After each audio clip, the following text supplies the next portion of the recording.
কালকের এই দিনটায়, এই জুমার দিনে আল্লাহ তাআলা সাইয়েদনা আদম আলাইহিস সালামকে তৈরি করেছে। সুবহানাল্লাহ। বিশ্বনবী বলেন, লাম্মা খালাকাল্লাহু আদামা ওয়া কানা তুলুহু 60 যিরাআন।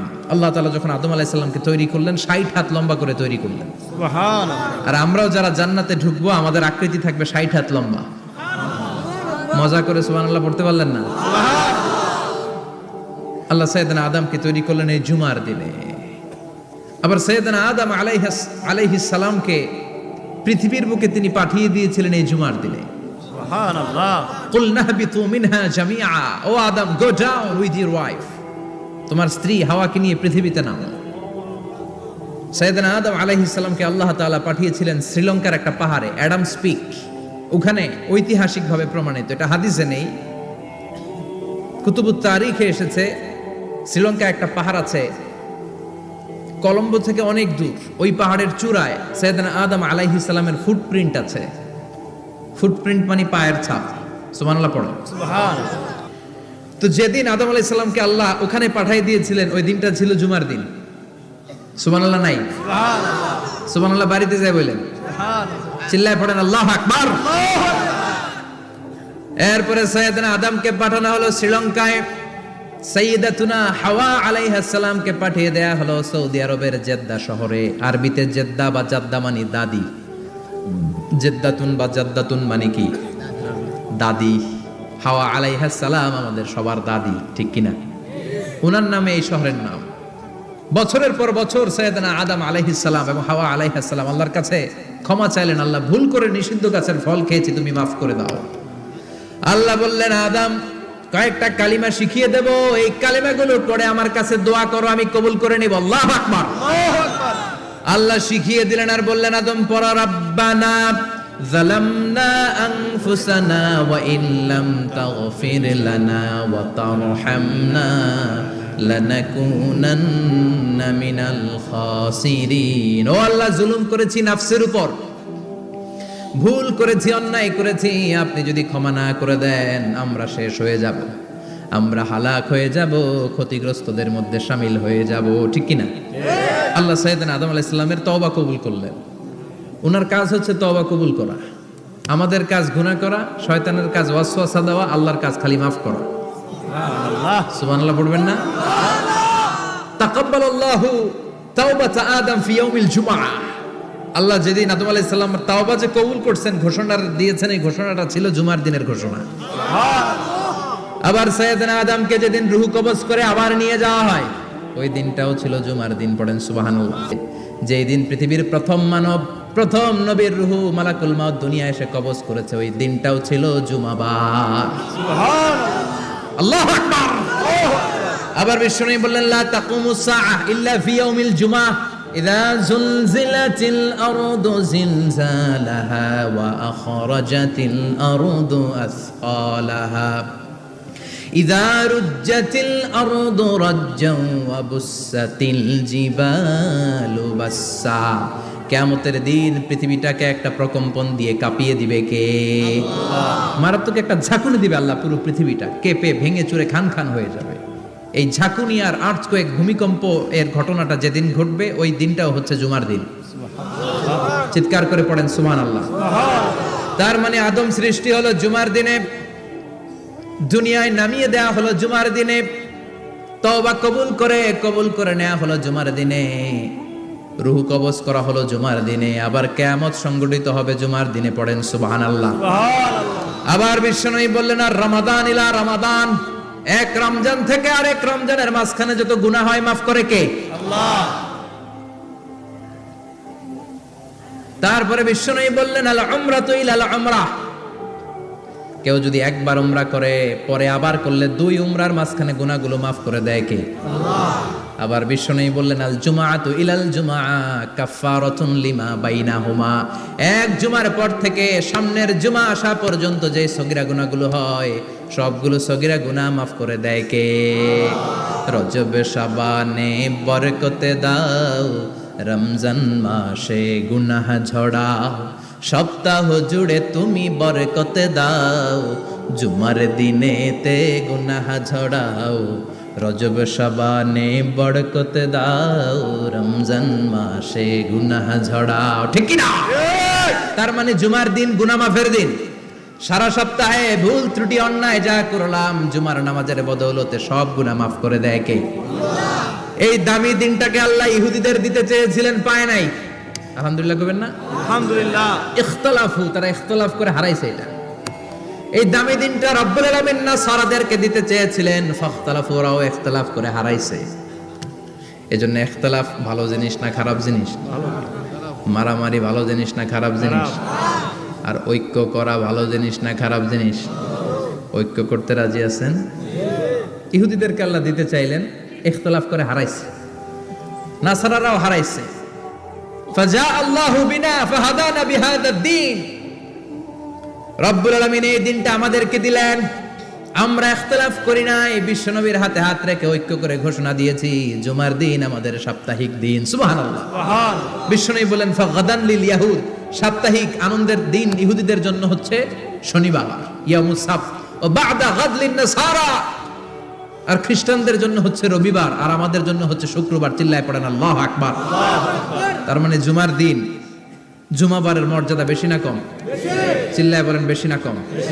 জুমার দিন সকালবেলা ফজরের নামাজের পর থেকে ফেরেশতারা যতগুলো মসজিদে জুমা অনুষ্ঠিত হয় ওই মসজিদে ঢোকার প্রতিটা দরজার মধ্যে দাঁড়িয়ে থাকে। কারা কারা আগে আগে জুমার নামাজ পড়ার জন্য মসজিদে যায়, প্রত্যেকের নামগুলো একটা জান্নাতের রেজিস্ট্রি খাতার মধ্যে তুলে নেয়। এই নামগুলো স্পেশালি আল্লাহর কাছে পাঠানোর জন্য। সুবহানাল্লাহ কইবেন না? সুবহানাল্লাহ। ডানে বায়ে সামনে পেছনে যতগুলো দরজা, প্রতিটা দরজায় ফেরেশতারা বসে থাকে। কে আগে আসলো নাম তুলে দেয়। তুলতে তুলতে তুলতে তুলতে খতিব সাহেব যখন খুতবা দেওয়ার জন্য মিম্বারে যেয়ে বসে যায়, ফেরেশতারা তাদের খাতা বন্ধ করে তারাও খতিব সাহেবের সামনে জুমার খুতবা শোনার জন্য বসে যায়। পড়েন সুবহানাল্লাহ। প্রথম জুমার দিন জুমার মসজিদে যে ঢুকবে, বিশ্বনবী বললেন আল্লাহর রাস্তায় একটা উট কুরবানি দিলে যেই সওয়াব, এই সওয়াব আল্লাহ আমলনামায় দিয়ে দেয়। দ্বিতীয় পর্যায়ে যে ঢুকে, বিশ্বনবী বললেন বাকারা, গরু কুরবানির সওয়াব পায়। 3 নম্বরে যে ঢুকবে, বিশ্বনবী বললেন কাবসা, হাদিসের ভাষায় এসেছে আল কাবাস, কাবাস মানে হলো বকরি, বকরি কুরবানির সওয়াব। 4 নম্বরে যে ঢুকবে তার হচ্ছে দাজাজা, দাজাজা মানে মুরগি। 5 নম্বরে যে ঢুকবে, বিশ্বনবী বললেন বাইদা, নোয়াখালীরা কয় বয়দা, আমরা কই আন্ডা, কুমিল্লায় কই ডিম। আছে না নাই? আছে। এক দেশের কত ভাষা, এক দেশের গালি আরেক দেশের বুলি। আমরা বলি ছেলে, কুষ্টিয়ায় বলে পুত্র, আরেক জায়গায় গেলে বলে হুত, আরেক জায়গায় গেলে বলে ফোয়া। আছে না নাই? আছে। এক এলাকায় বলে বেটা ছেলে, ছেলেদেরকে বেটা ছেলে। মরদ ফোয়া, মরদ ফোয়া হইতে না, মরদ ফোয়া হতে। আহা, কি ভাষার বৈশিষ্ট্য! তো যেটারে আমরা বলি ডিম, কথা বলে আন্ডা, কথা বলে বয়দা। তো এই বয়দা আল্লাহর রাস্তায় দান করে দিলে যেই সওয়াব, পঞ্চম ব্যক্তি ওই সওয়াব পাবে। এই 5 জনের পরে আর লেখালেখি নাই, বাকিদেরটা নরমাল এন্ট্রি করে সব ফেরেশতারা খুতবা শোনার জন্য বসে যায়। সুবহানাল্লাহ। সুবহানাল্লাহ। তো জুমার দিনে আগে আগে যাবেন তো? ইনশাআল্লাহ। সবাই রাজি আছেন? ইনশাআল্লাহ। চিৎকার করে পড়েন ইনশাআল্লাহ। ইনশাআল্লাহ।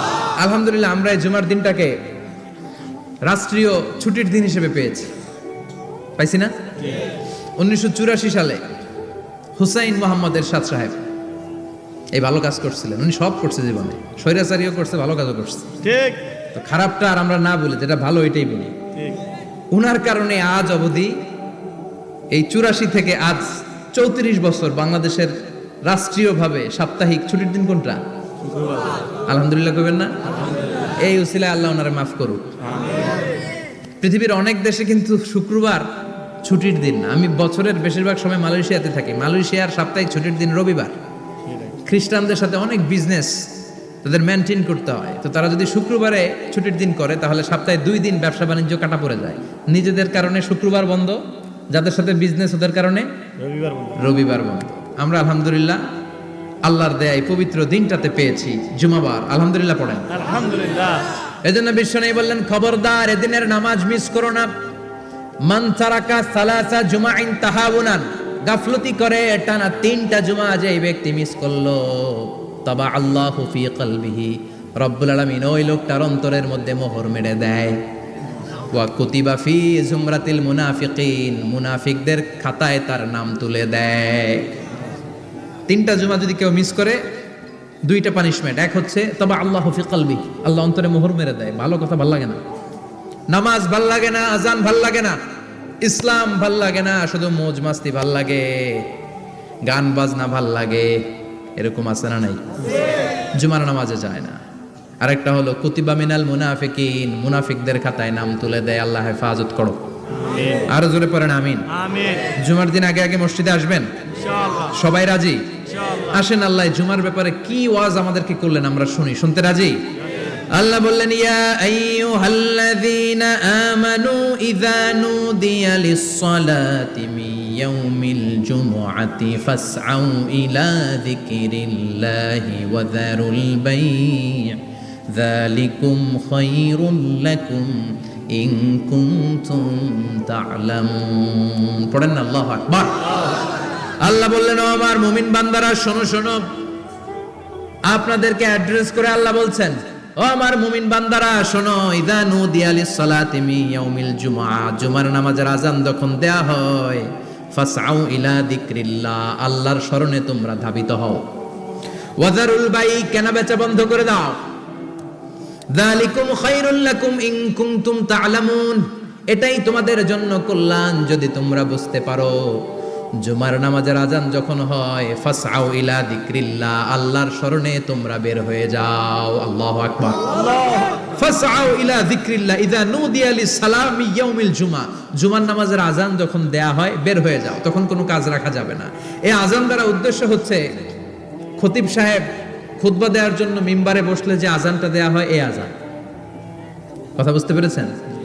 কিন্তু দুর্ভাগ্যজনক হলে সত্য, আমাদের বাংলাদেশে এই আজানটা কেন যেন মুয়াজ্জিন ভাইরা ইমাম সাহেবের সামনে এসে আস্তে আস্তে দেয়, ছোট ছোট করে ইমাম সাহেবের মুখের উপরে দেয়, মাইকে দেয় না। এটা পাইছে কই? এটা যে কোত্থেকে ঢুকছে এক আল্লাহই ভালো জানে।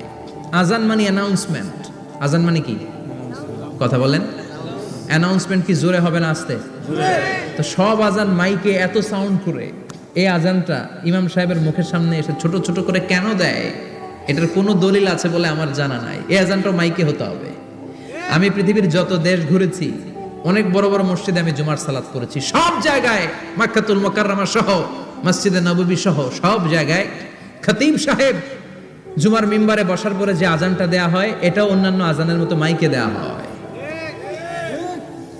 আল্লাহ বললেন ইযা নুদিয়া লিস-সালামি ইয়াউমিল জুমআ, জুমার দিনে আজান যখন দেয়া হয়, এই আজান দ্বারা উদ্দেশ্য হচ্ছে খতিব বসলে যে আজান 12:30 সোয়া 12টার দিকে যে আজান, এই আজান উদ্দেশ্য নয়। বিশ্বনবীর সময়ে এই 12:30 সোয়া 12টার দিকে যে আজান ছিল, এটা ছিল না। বিশ্বনবীর সময় ছিল না, আবু বকরের সময় ছিল না, সাইয়েদনা ওমর ফারুকের সময় ছিল না। এটা চালু হয়েছে সাইয়েদনা উসমান যুন্নুরাইনের সময়। তখন মদিনাতে মানুষের সংখ্যা অনেক বেড়ে গিয়েছে, লোকজন আর জায়গা হয় না, মুসল্লিতে ঠাসাঠাসি। উনি ঘোষণা দিলেন সুকে জাওরা, জাওরা নামক বিশাল একটা বাজার আছে, ঘোষণা দিলেন এখন থেকে ওই জায়গায় জুমার নামাজ হবে। মানুষ যেন আগ থেকে প্রস্তুতি নিয়ে আসতে পারে, এজন্য জাওরা নামক বাজারে উনি আর একটা আজান দেওয়ার প্রচলন করলেন। সুবহানাল্লাহ। সেখান থেকে আজ অবধি আমরা এই অতিরিক্ত আজানটা দিয়ে থাকি। এটা নবীর সুন্নাত না, এটা সাহাবীর সুন্নাত। বিশ্বনবীর সুন্নাহ মেনে নেওয়া যেমনি আবশ্যক, 4 খলিফার থেকে পাওয়া সুন্নাতগুলো মেনে নেওয়া আবশ্যক। বিশ্বনবী বলেন আলাইকুম বিসুন্নতি ওয়া সুন্নাতিল খুলাফায়ে রাশিদিন আল মাহদিয়িন, আমার সুন্নাত ধরবা, হেদায়েত প্রাপ্ত 4 খলিফার সুন্নাত ধরবা। কেমনে ধরবা? ইক্ষু চিনেন? ইক্ষু না গ্যান্ডারি নাকি আখ না কুশাই?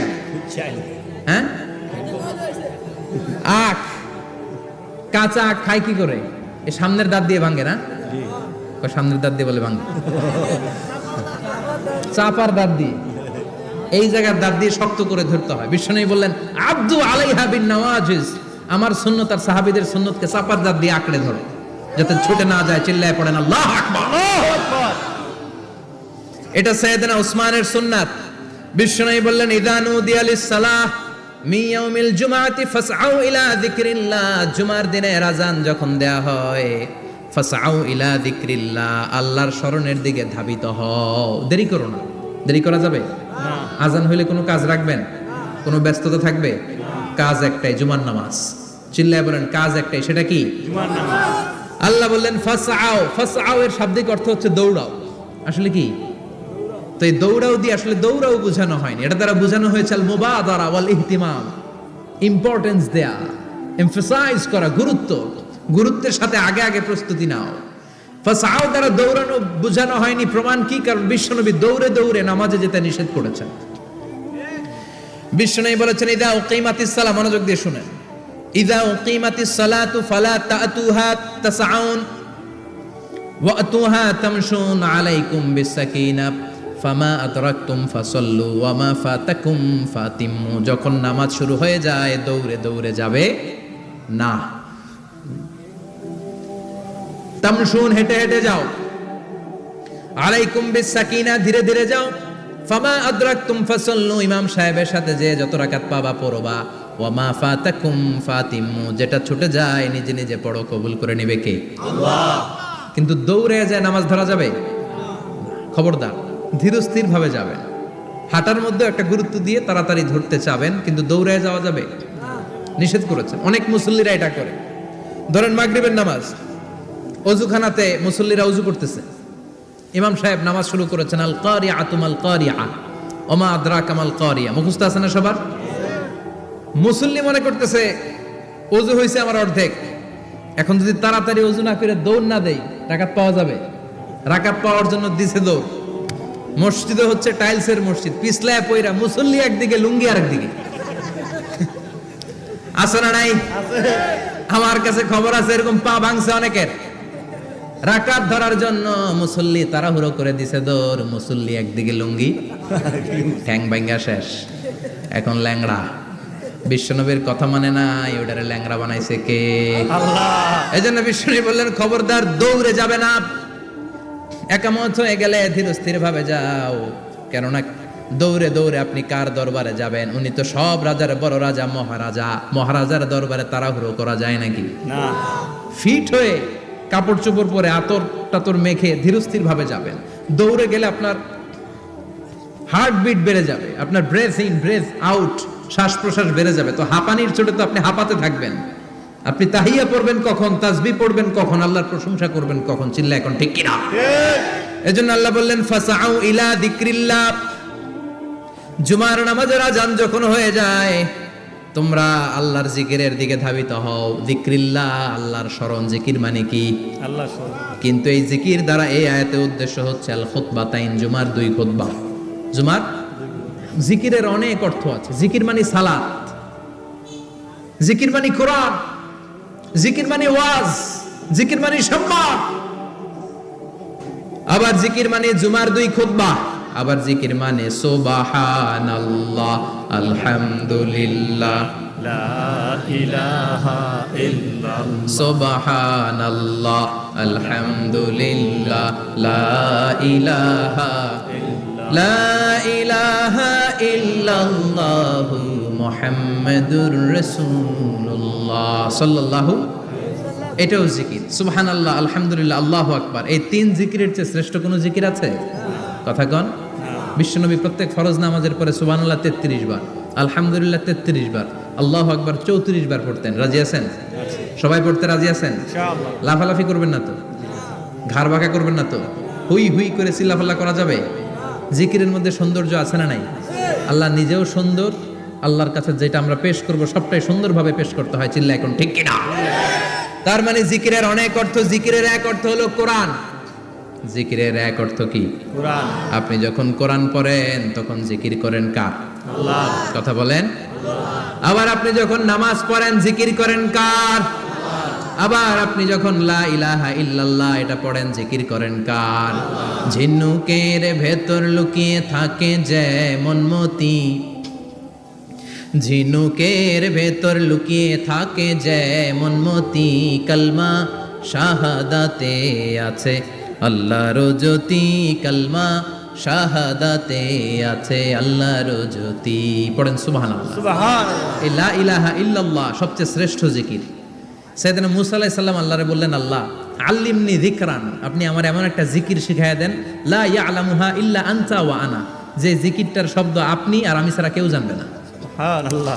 দুনিয়াতে যত অদ্ভুত অদ্ভুত প্রশ্ন ওনার, বিভিন্ন বিষয়ে আল্লাহরে প্রশ্ন করতেন। আল্লাহরে বললেন, আল্লাহ আল্লিমনি কালিমাতান, আল্লিমনি যিকরান লা ইয়ালামুহা ইল্লা আনতা ওয়া আনা, ও আল্লাহ এমন একটা জিকির আমার শিখান, দিনে রাতে সব সময় এই জিকির আমি করব, আপনারে ডাকবো, কিন্তু শর্ত হলো এই জিকিরটা জানবে শুধু আপনি আর জানবো শুধু আমি, কেউ জানবে না। আল্লাহ বললেন মুসা পড়ো লা ইলাহা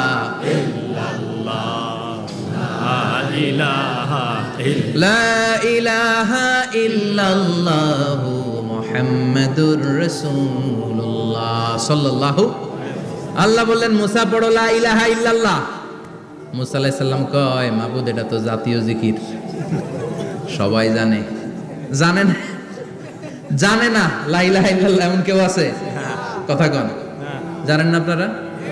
কথা বলেন, জানেন না? মুসা আলাইহিস সালাম বললেন আল্লাহ এটা জাতীয় জিকির কইলেন কেন? আমি তো চাইছি এক্সট্রা অর্ডিনারি, অসাধারণ একটা জিকির, সুপার ক্যালিফ্রাজিলিস্টিক এক্সপিয়ালিডোসাস, এক্সেলেন্ট একটা জিকির, আনপ্যারালাল, কারো কাছে নাই, শুধু আমি জানবো আর আমি পড়বো। আল্লাহ বললেন মুসা এই লা ইলাহাকে যদি এক পাল্লায় রেখে দাও, তামাম বিশ্ব, সাত আকাশ, সাত জমিনটারে তুলে যদি তুমি আরেক পাল্লায় রেখে দাও, লা রাজাহাত কাফাতু লা ইলাহা ইল্লাল্লাহ, মুহূর্তের মধ্যে লা ইলাহার পাল্লা ভারী হয়ে যাবে। ও মুসা তুমি যতই এক্সক্লুসিভ জিকির চাও, লা ইলাহার চেয়ে দামি জিকির আমার কাছে নাই। চিৎকার করে পড়তে হবে আল্লাহু আকবার। তার মানে নামাজ ও জিকির, কোরআন ও জিকির, এই যে আমরা ওয়াজ করতেছি এটাও কি কথা কন? বিশ্ব নবীর আল্লাহ বললেন ও নবী ফাযাক্কির ইন্নামা আনতা, ও নবী আপনি জিকির করেন মানে ওয়াজ করেন। ইন্নামা আনতা মুযাক্কির, ও নবী আপনি ওয়াজ করে শোনান। লাস্তা আলাইহিম বিমুসাইতির, আপনারে দারোগা বানিয়ে পাঠাই নাই, আপনি শুধু ওয়াজ করেন। কার কথা? চিল্লায় বলেন কার কথা? আল্লাহর। কিন্তু এইখানে জিকির দ্বারা উদ্দেশ্য হচ্ছে জুমার খুতবা। ফাসআউ ইলা যিকরিল্লাহ, আল্লাহর জিকিরের দিকে ধাবিত হও, এই জিকির দ্বারা উদ্দেশ্য হলো জুমার খুতবা। তার মানে জুমার খুতবা যে খতিব সাহেবরা দেন, এখানে মসজিদের খতিব আছেন কারা কারা দেখি একটু হাত তোলেন তো। 1 2 3 4 5 6 7 গুণে শেষ করা যাবে না, অনেক খতিব। আল্লাহ এই খতিবদেরকে তুমি কবুল করো, আর জোরে পড়েন আমিন। এই যে যিকরুল্লাহ, ফাসআউ ইলা যিকরিল্লাহ দ্বারা আল্লাহ তাআলা জুমার খুতবাকে বুঝিয়েছেন। কি বুঝিয়েছেন? মনোযোগ আপনাদের আছে না গেছে? শেষ করে দেই, অনেক রাত হয়েছে তো, ছোট্ট একটা দোয়া পড়ি, শেষ করব। আরো কয়েক মিনিট মনোযোগ থাকবে। তাকবীর দেন, লিল্লাহে তাকবীর। আরো জোরে দেন, লিল্লাহে তাকবীর। ফাসআউ ইলা যিকরিল্লাহ, আল্লাহর জিকিরের দিকে, আল্লাহর স্মরণের দিকে ধাবিত হও। এটা দ্বারা উদ্দেশ্য হচ্ছে জুমার খুতবা। আল্লাহ বুঝাতে চাইলেন জুমার খুতবা যাতে মিস হয়ে না যায়, এজন্য জুমার খুতবারে যেন যেন মনে করবেন না এটা ওয়াজিব। জুমার নামাজ যেমনি ওয়াজিব, জুমার খুতবা দেওয়াও, কথা বলেন, জুমার খুতবা ওয়াজিব, শোনা ওয়াজিব, খুতবা দেওয়া ওয়াজিব। এই জন্য রাব্বুল আলামিন জোহরের নামাজকে ফরজ করে দিয়েছেন 4 রাকাত। যেহেতু জোহরের নামাজের আগে পরে কোনো খুতবা নাই, জুমার দিন খুতবা আছে, তাই জুমার দিন 4 রাকাত থেকে কমিয়ে তিনি 2 রাকাত করে দিয়েছে। কি ব্যালেন্সড ইসলাম, কি ভারসাম্যপূর্ণ আমাদের জীবন বিধান। প্রতিদিন জোহরের সময় ফরজ কয় রাকাত, কিন্তু জুমার দিন ফরজ কয় রাকাত? 2 রাকাত কমাইলো কেন? খুতবা, সুবহানাল্লাহ কইবেন না? এজন্য জুমার খুতবাটা খতিব সাহেব যারা আছেন খুবই জরুরি। এটাকে খুব কনস্ট্রাকটিভ মুডে সমাজে তুলে ধরতে হবে, মানুষকে এডুকেট করতে হবে, ইনস্ট্রাক্ট করতে হবে। আপনাদের অনেক দায়িত্ব, you have huge responsibilities in your shoulder. আপনাদের অনেক দায়িত্ব। খতিব যারা, এটা ছোটখাটো কোনো রেসপন্সিবিলিটি নয়, এটা অনেক বড় দায়িত্ব। এজন্য জুমার দিন মানুষকে আপনার শিক্ষিত করতে হবে। এই জুমার খুতবা, জুমার আলোচনার সাথে পৃথিবীর কোনো আলোচনার কোনো মিল নাই, কারণ জুমার আলোচনা সব সময় অন টাইম, একটা নির্ধারিত সময় হয়। পৃথিবীর অন্য কোনো আলোচনা নির্ধারিত সময় হয় নাকি? কথা কন। আমরা বক্তারা নির্ধারিত সময়ে মাইক পাই? কথা কন। কোনোদিন 8টায়, কোনোদিন 9টায়, আজকে বসছি কয়টায়? কিন্তু জুমার খুতবার এটা চেঞ্জ হয়। কি বরকতের একটা জলসা! ওই দিন সবাই আসতে হয় মসজিদে। ফুল টাইম নামাজি এরা আসে, পার্ট টাইম নামাজি এরা আসে, বেনামাজি এরাও আসে, আস্তিক এরা আসে, নাস্তিক এরাও আসে, আওয়ামী লীগ আসে, বিএনপি আসে, জাতীয় পার্টি আসে, জামাত ইসলাম আসে, হেফাজতে ইসলাম আসে, তাবলিগের ভাইয়েরা আসে, পীরের মুরিদেরা আসে, সবাই আসে। তাহলে এটা জরুরি দিন না? তাফসির মাহফিলের সাথে জুমার একটা মৌলিক পার্থক্য হচ্ছে, তাফসির মাহফিল আমাদের ধরে রাখতে হয়। কি করতে হয়? ধরে না রাখলে শ্রোতা উঠে যায়। কিন্তু জুমার খুতবা কি ধরে রাখা লাগে? কথা কন, ওঠার সুযোগ আছে? কারণ সামনে কি জুমার নামাজ। সুবহানাল্লাহ কইবেন না? এটা অনেক জরুরি। এজন্য জুমার খুতবা যারা দেন এরা বিশ্বনবীর দায়িত্ব পালন করেন। আল্লাহু আকবার। বিশ্বনবীর মাদানী ইনিংস কয় বছরের? 10 বছর। বিশ্বনবীর মাদানী ইনিংস শুরু হয়েছে মসজিদে নববী তৈরি করার মধ্য দিয়ে। বিশ্বনবী মসজিদে নববী তৈরি করার পর মসজিদে নববীর খতিব হিসেবে দায়িত্ব নিলেন। সুবহানাল্লাহ। বিশ্বনবী একটা, দুইটা, পাঁচটা, 10টা না, মসজিদে নববীতেই 10 বছরের ইনিংসে 500টারও বেশি জুমার খুতবা দিয়েছেন। সুবহানাল্লাহ। বাড়িতে যায় বলেন কত খুতবা? 500রও বেশি খুতবা দিয়েছে। মদিনার সমাজটা এমনি জান্নাতি সমাজ হয় নাই। মদিনার সোসাইটিটাকে জান্নাতি সমাজ বানানোর জন্য বিশ্বনবীকে 500টা বক্তব্য দিতে হয়েছে। চিল্লায় পড়েন আল্লাহু আকবার। প্রতি সপ্তাহে যে আয়াতগুলো নাজিল হতো বিশ্বনবী এগুলো নিয়ে কথা বলতেন। এই সপ্তাহে যে সমস্ত আয়াতগুলো নাজিল হলো ওই আয়াতগুলো নিয়ে বিশ্বনবী জুমার দিন খুতবার মধ্যে কথা বলতেন। এই সপ্তাহের মধ্যে রাষ্ট্রীয় যত ক্রাইসিস আছে এই সমস্যাগুলো নিয়ে বলতেন। এই সপ্তাহে সমাজের মধ্যে বড় বড় যত ঘটনাগুলো ঘটে গেল এগুলো নিয়ে বিশ্বনবী জুমার দিন কথা বলতেন। সুবহানাল্লাহ। এজন্য খতিব যারা আছেন জুমার আলোচনাটা অনেক কনস্ট্রাকটিভ, ফ্রুটফুল হতে হবে, কোরআনের আলোকে হতে হবে। বিশ্বনবী জুমার খুতবা দিচ্ছেন, হঠাৎ বিশ্বনবী দেখলেন হাসান আর হুসাইন লাল 2টা জামা পরে জুমার মসজিদের মধ্যে ঢুকে একবার কাতারের এইদিকে দৌড় মারে, আরেকবার ওইদিকে দৌড় মারে। ছোট বাচ্চাদের এরকম দৌড়াদৌড়ি আছে না নাই? রাজা মেয়ারও আছে। ছোট বাচ্চাদেরকে মসজিদে ঢুকতে দেন তো না বের করে দেন? বের করে দেয়। সর্বনাশ। বাচ্চাদেরকে মসজিদ থেকে বের করবেন না, কখনোই বের করবেন না। তুরস্কের বিভিন্ন মসজিদে বড় বড় ফেস্টুন দিয়ে লেখা থাকে তারাবির নামাজে, জামাতের নামাজে মুরব্বীরা যখন সামনে নামাজ পড়বে পিছন থেকে যদি ছোট বাচ্চাদের চিল্লা চিল্লি আর কিচির মিচির শব্দ শুনতে না পাওয়া যায় তাহলে ভবিষ্যৎ প্রজন্ম নিয়ে আপনারা চিন্তিত থাকুন। পিছনে যদি বাচ্চাদের হই হুল্লোড় না থাকে, চিল্লা ফাল্লা না থাকে, তার মানে নেক্সট জেনারেশন এগুলো মুসল্লি হবে না, এগুলো হবে ডাকাত। এজন্য এরা বিভিন্ন প্রজেক্ট চালু করেছে। 40 দিন টানা ফজরের নামাজ যে ছোট বাচ্চারা মসজিদে এসে পড়বে ওই প্রজেক্টের আওতা থেকে একটা করে সাইকেল দিয়ে দেওয়া হচ্ছে। সুবহানাল্লাহ কইবেন না? কুয়েতে আরেকটা প্রজেক্ট করছে, ফজরের নামাজে মুসল্লি নাই। কুয়েতের এই প্রজেক্ট হচ্ছে marriage project, second marriage project, দ্বিতীয় বিবাহ প্রকল্প। কি কাজ এই প্রকল্পের? তারা ঘোষণা দিল মসজিদে ফজরের সালাতে মুসল্লি পাওয়া যায় না, তো যারা যারা ফজরের নামাজে মসজিদে আসবে না, টাইমলি আসবে না, তাদেরকে মসজিদের টাকা দিয়ে মসজিদের অর্থায়নে দ্বিতীয় বিবাহের ব্যবস্থা করে দেওয়া হবে। এই ঘোষণা দেওয়ার পর থেকে ওই এলাকার কোনো মহিলার তাহাজ্জুদ মিস হয় না। ফজর তো অনেক দূরে, তাহাজ্জুদের সময় থেকে হাজবেন্ডের ডাকা শুরু করে মসজিদে যাও, তাড়াতাড়ি তাড়াতাড়ি কোথায় যাও, কারণ মসজিদে না গেলে দ্বিতীয় বিয়ে আছে না নাই? সুবহানাল্লাহ কইবেন না? What a project, what a project, কত চমৎকার প্রজেক্ট। এই প্রজেক্টগুলো নেওয়ার দরকার আছে না নাই? এজন্য ছোট বাচ্চাদেরকে মসজিদ থেকে তাড়িয়ে দেওয়া যাবে, এদেরকেও নিয়ে যাবে। এরা হাসতে খেলতে চলতে ফিরতে। আমি বাইরের যত জায়গায় তারাবি পড়েছি, অনেক দেশে তারাবি পড়েছি রামাদানে, ছোট বাচ্চারা পিছনে অনেক কিচির মিচির করে। হঠাৎ অ্যানাউন্সমেন্ট দেয় বাবা মারা ছেলে মেয়েদেরকে শান্ত করেন, কিছুক্ষণ শান্ত, 2 রাকাত পরে আবার চিল্লাচিল্লি। আছে না নাই? তো ওরা যদি না চিল্লায়, ওরা যদি লাফালাফি না করে, লাফালাফি কি 80 বছরের মুরব্বী করবে? কথা কয় না। মুরব্বী লাফালাফি করলে এটা মানাবে? ছোট বাচ্চারা লাফালাফি করবে, একজন আরেকজনের কামড় দিবে, কাঁচের গ্লাস ভাঙবে, এটাই পৃথিবীর সৌন্দর্য। চিল্লায় বলেন ঠিক কিনা?